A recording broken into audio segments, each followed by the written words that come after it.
Другата тема е малко по-неприятна. Съжалявам, че трябва да я засегна, но съм длъжен, защото бях нападнат.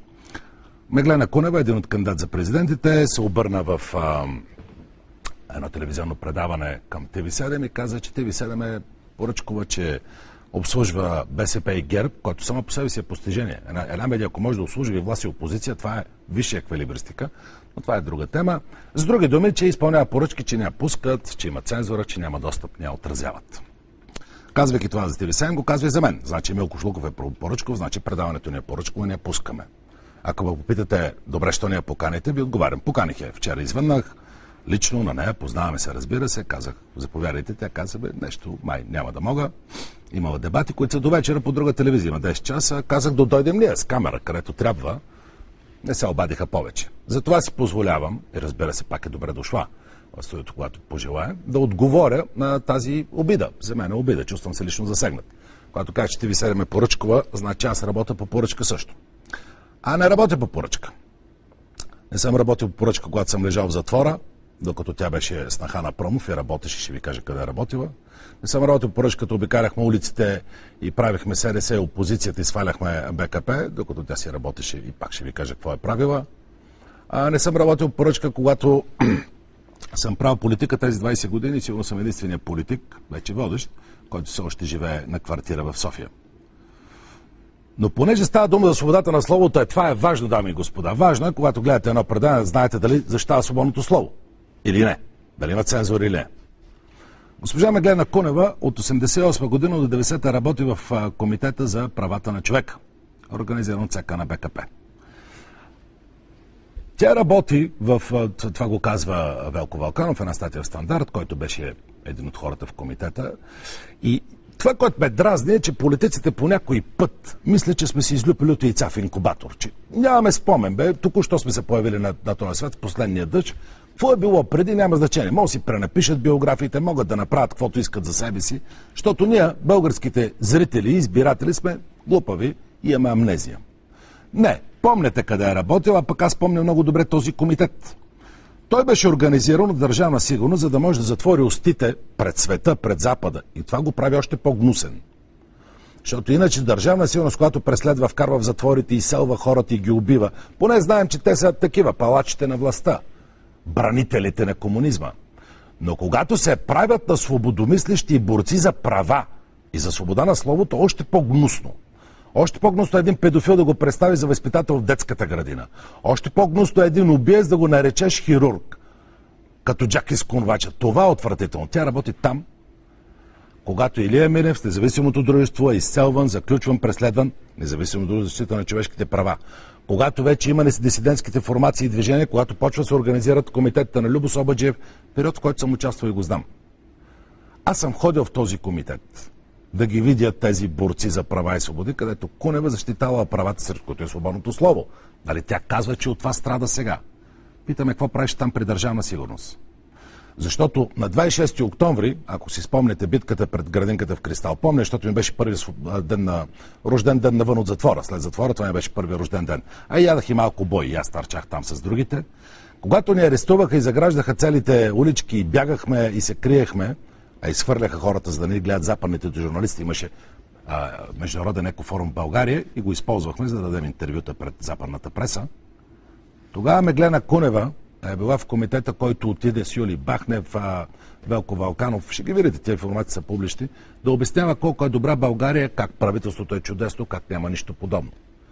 Тогава тези хора потъпкваха открито, директно човешките права и свободи, включително им правото на свободно слово.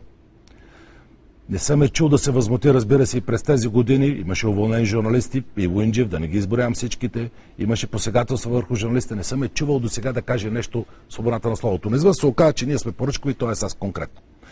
След това, от 1992 до 2001 тя заема длъжността старши експерт в правната дирекция на Министерски съвет. Нали така? Това е в нейната биография, доколкото разбираме. Сега ще го покажем и на екрана. Като заемайки тази длъжност, като старши експерт, правис, тя участва в писането на всички закони. Вие си спомнете кои са тези закони, аз ще ви пак е публична информация, може да я намерите, но има един закон за концесиите, в който се вкарва медийния монопол. Тогава беше написан този закон за концесиите, така, че държавата де-факто организира монопол върху медиите. Държавата де-факто не даваше чистоти и даваше два различни лицензии, държащи чак 2000 година, започнаха да ги дават на телевизии, като нашата, като другите.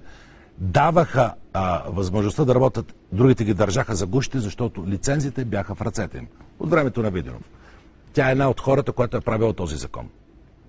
Само вижте какво казва Конституционния съд 96-та година. Българския конституционен съд. Неговото решение цитираме. В разпоредбата на закона за концесия се посочват телекомуникационните услуги като дейност, която е допустимо чрез закон да бъде организиран като държавен монопол. Конституцията не допуска установяване на държавен монопол за извършване на телекомуникационни услуги. Ето това е закона, за който Кунева трябва, може би, ма тези въпроси не ги задават в другите предавания и не знам защо кандидат-президентите не отговарят на тях. Хубаво е да кажеш, че ти ви седеме поръчко и обслужа неща, бихте питал ти какво работи 10 години, кой обслужваше. Защото аз не съм. Вижте какво друго направи госпожа Кунева, защото един президент, когато се кандидатира за президент, трябва да е ясен с биографията си. Трябва да каже защо заслужава да бъде президент. Закон за собствеността за ползването на земеделските земи, Орсовките, ако си ги спомняте, един от най-мракобесните закони на новата БСП вече, е правен заедно с нейното сътрудничество. Но да речем, че това е дълбоко минало. Да го забравим. Може би казвате, господин Кошуков, вие ги помните, защото сте някакъв антикомунист, мразите ги тези хора, не ги харесвате. Аз съм водещ. Не си позволявам да мразя никой. Тук са минали от БСП, през ГЕРБ, през ДПС, извън парламентарни партии. Тук що беше господин Каракачанов. Напротив, давам думата на всеки. Но като политик имам достатъчно информация и знания, за да задам въпросите, които другите пропускат. Защото е важно кой задава въпросите. Аз не само, че ги знам, но знам и отговорите на повечето от тях. Меглена Кунева казва, че се бори много за интересите на България. Че ще бъде този президент, който ще бъде лицето на България и ще отговаря на българите. Не партиен, независим. Извън всички други. Вижте, докато се бореше за България в Европа, и това може да го видите самите в преговорните глави, ако ви се чете, аз съм извадил само информация за земеделието, защото е по-лесно, защото става дума за зеленчуци и плодове. За АЕЦ Белене няма смисъл да коментирам. Но вижте какво договори Меглена Кунева, когато беше главен преговарящ. Доматите в България са 156 хиляди тона. Гърция има 1 000 000. Полша има 2 пъти повече. Кажете ми как така става, че България, която уж произвежда домати, Полша има повече квота за домати от България. Но ще кажете, може би пък Полша са разработили, правят повече домати, Меглена Кунева е подписала реалните неща. Квоти за крушите. България пропуска да договори квота за производство на круши. Гърция в същото момент има 5155 тона, Испания 35199 тона. Може би госпожа Кунева не яде круши, или когато е била там в тая парижката банка, където я назначиха, им ги сервират в златни чини, с прибори Тифани и им викат на френски пуар, та не е разбрала, че е круше, предполагам. Но България, благодарение на този загрижен президент, който обича родината си и ще ни управлява чудесно, няма тези квоти. Вижте квотите за захар. 4752 тона при потребление от 198 хиляди тона. Може да произведем 4000 тона, а употребяваме 200 хиляди. Сметнете вие колко процента е това. Вижте квотата зелени коноп, две от културите, които са модерни, не само, че се използват в индустрията, но те ще бъдат и в основата на възобновяемите енергоизточници, насърчаване се от Европа. България 48 тона, Унгария 2061 тона, Белгия 10380. Ако си отворите картата, ще видите Унгария и Белгия горе-долу колко са големи.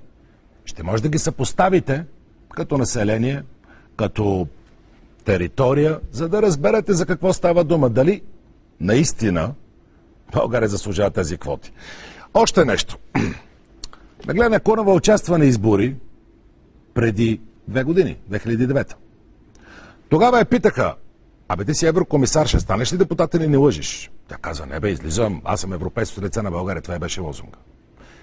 Всички медии казаха, ама добре, наистина ли това е така или вие ни подвеждате? Вие сами може да си отговорите на този въпрос. Когато днес иска моя вод, моя глас, защо да гласувам за нея? За да отиде пак в Парижката банка.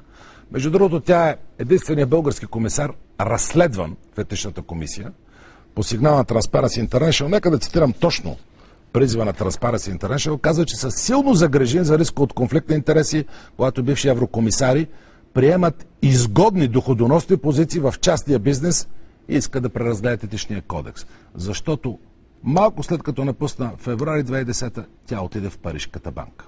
А каза, че не получава пари, че не гледала банкови документи, че всичко било чудесно. Но трябва да отговори на въпросите. И на тези въпроси дължи отговор не на мен. Разбира се, ако ме пита дали ще е покана тук, чудесно, да, защото имам и други. Ще трябва да я питам как стана депутат в Русия и така нататък. Но това е друга тема. В избори сме, да не ставаме пристрасти. Но когато ме обвиняват мене, че се изпълнявам политически поръчки, че съм пристрастен, че не съм обективен, аз съм длъжен да отговоря. Затова си позволих да отнема от вашето време и от вашето внимание.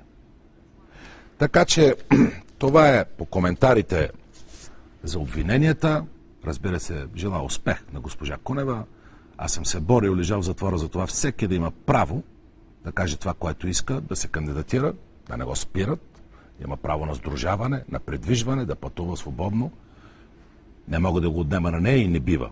Така че стискаме и палци и желаем успех. Но отговорите ще трябва да играе заради избирателите. Криенето не помага. Рекламите.